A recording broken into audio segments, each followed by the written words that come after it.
عورت کی آواز کا پردہ ہے.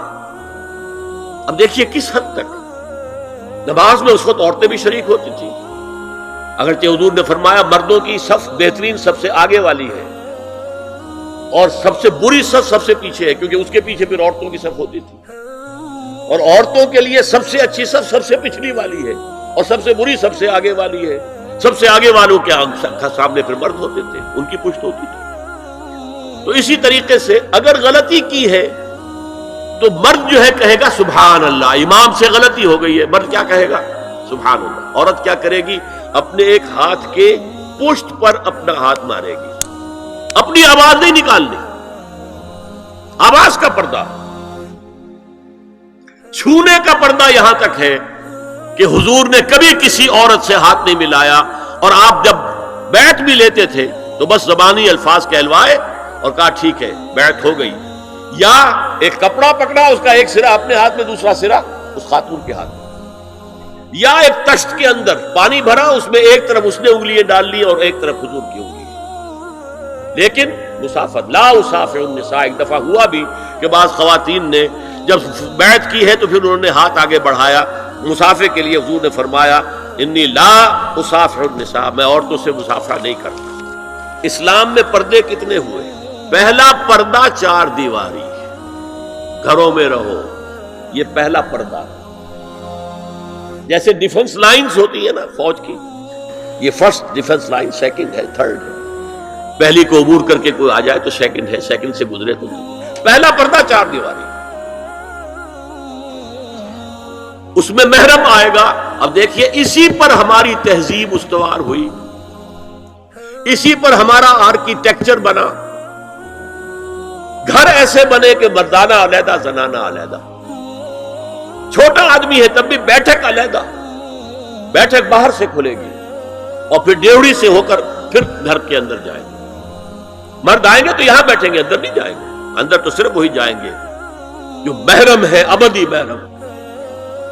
دوسرا پردہ ستر. گھر کے اندر جو محرم آ گئے ہیں ان کے سامنے چہرہ تو کھلے گا، باقی جسم کا کوئی حصہ بھائی بہن کا نہیں دیکھ سکتا، اور باپ بیٹی کا نہیں دیکھ سکتا، بیٹا ماں کا نہیں دیکھ سکتا. یہ ستر. عورت پوری کی پوری عورت ہے. عورت کہتی ہے چھپانے کی چیز کو. عورات النساء، عورتوں کی چھپی ہوئی چیزیں جن پر ظاہر نہیں ہوئی. لم یظہروا علی عورات النساء، ابھی تک ہم نے لفظ پڑھایا بھی. تیسرا پردہ ہے چہرے کا پردہ. یہ ہے غیر محرموں سے، اور جب کہ گھر سے باہر نکلنا ہو اس کے لیے سورہ احزاب میں نے کہا تھا گھر سے باہر کا پردہ. چہرے کا پردہ وہ غیر محرموں سے ہے، اور گھر سے باہر نکلے گی تو غیر محرم سامنے آئیں گے. یا ایھا النبی قل لازواجک وبناتک ونساء المؤمنین یدنین علیہن من جلابیبہن ذالک ادنی ان یعرفن فلا یؤذین وکان اللہ غفورا رحیما. اے نبی صلی اللہ علیہ وسلم کہہ دیجئے اپنی بیٹیوں سے اور اپنی بیویوں سے اور مسلمانوں کی خواتین سے. اب دیکھیے یہ سورہ احزاب ہی میں ہو رہا ہے. شروع میں یا نساء نبی سے بات چلی، استیزان بھی صرف نبی کے گھر میں داخل نہ ہو اذن کے بغیر. آگے چل کر سورہ احزاب ہی میں عام بھی کر دیا. قل لازواجک وبناتک ونساء المؤمنین، کہہ دیجئے اپنی بیویوں سے، اپنی بیٹیوں سے اور اہل ایمان کی خواتین سے، یدنین علیہن من جلابیبہن، کہ وہ اپنے چہروں کے اوپر اپنی جلباب کو لٹکا لیا کرے، چہرہ چھپ جائے. اب اس کی تفسیر میں چاہتا ہوں کہ آپ کو جو مختلف مفسرین نے کی ہے وہ آپ کے سامنے میں رکھوں. حضرت عبداللہ ابن عباس نے اس آیت کی جو وضاحت فرمائی ہے اسے حافظ ابن کثیر نے اپنی تفسیر میں اس طرح نقل کیا ہے. اللہ نے مسلمان عورتوں کو حکم دیا ہے کہ جب وہ کسی کام کے لیے گھروں سے نکلیں تو اپنی چادروں کے پلو اوپر سے ڈال کر اپنا منہ چھپا لیں اور صرف ایک آنکھ کھلی رکھیں. دونوں آنکھیں بھی غلط ہیں. ہمارے ہاں برقع کیوں بنا تھا؟ دیکھیے چادر میں عورت لپٹی ہوگی، اس کا ہاتھ جو ہے اس چادر کو سنبھالنے میں آکوپائی ہو جائے گا. برقع ضرورت کی ایجاد ہے جو ہوا ہے. اور اس کے آگے آپ کو معلوم ہے پچھلے برقعوں میں جالیاں لگی ہوتی تھی کہ نگاہوں سے بھی براہ راست سامنا نہ ہو. اور یہ میں نے اپنی آنکھوں سے دیکھا. انقلاب ایران کے بعد جو حاجی آئے ایران سے، ان کو جو میں نے دیکھا ہے، اس طرح چادر میں ملبوس عورتیں ہوتی تھی، لمبی سی چادر، ایک ہاتھ سے اس کو اس طرح پکڑا ہوا ہے اور صرف ایک آنکھ کھلی ہے، دوسری نہیں. میں نے شروع میں کہا تھا ہمارے نزدیک اسلام دین ہے، صرف مذہب نہیں. اسلام قرآن اور سنت دونوں پر مبنی ہے، صرف قرآن پر نہیں. اسی میں ایک اضافہ کیجئے اس بات کا کہ حضور نے کئی حضرات سے یہ کہا، کہیں وہ رشتہ کر رہے تھے، کہ آپ نے ایک نظر دیکھ لیا ہے. اب اگر یہ ایک نظر دیکھنا اس کی اتنی اہمیت ہے تو اس کا کیا مطلب ہے؟ اگر تو صورتحال یہ ہوتی کہ ہر وقت چہرہ کھلا ہے، آ رہے جا رہے، تو ایک نظر دیکھنے کی کیا ضرورت ہے؟ وہ تو دیکھا دکھایا ہے. زمانہ آیا ہے بے حجابی کا، عام دیدار یار ہوگا. سکوت تھا پردہ دار جس کا، وہ راز اب آشکار ہوگا. تو ظاہر بات ہے وہ پردہ ہو گیا تھا، تبھی تو تھا نا کہ ایک نظر دیکھ لو. آپ نے پوچھا ایک صحابی سے کہ رشتہ کہاں کیا؟ وہاں کیا ہے. تم نے ایک نظر دیکھ لیا ہے. اس خاندان کی آنکھوں میں کچھ نقص ہوتا ہے، دیکھ لو، بس ایک نظر دیکھنا ہے، اس کی اجازت. تو یہ اجازت ہونا اس کا خود ثبوت ہے کہ عام حالات میں عورت جو ہے وہ دکھائی نہیں دیتی تھی، بلکہ وہ پردے میں رہتی تھی.